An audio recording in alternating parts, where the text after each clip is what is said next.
Here's a situation. You receive an email from someone named Alex, and you need to reply, but you're not sure how to refer to them.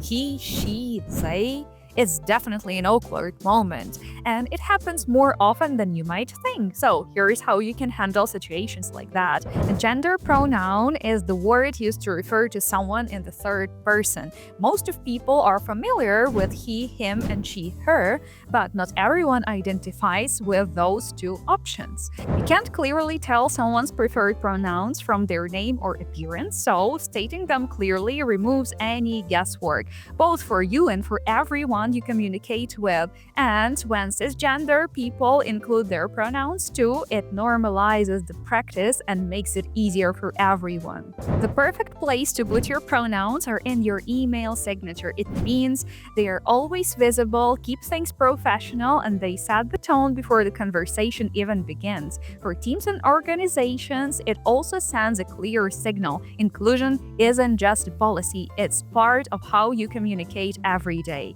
So, what's the best way to do that? Here I have my signature, which is a professional solution for your email signatures. Here you can add your pronouns directly in the signature editor. It allows you to add any custom fields, meaning that adding pronouns is done with just a couple clicks.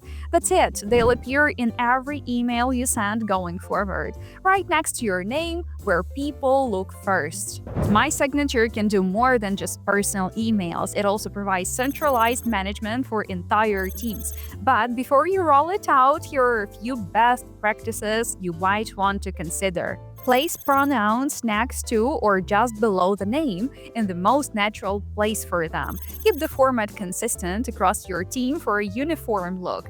Never mandate inclusion. It should always be a personal choice. Consider sharing a short note on why pronouns matter so the text is clear for colleagues who are new to the practice.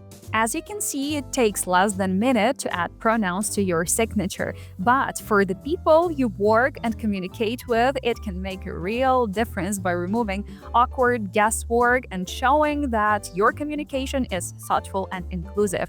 If you want to try it yourself, My Signature makes it straightforward. Head to mysignature.io to get started.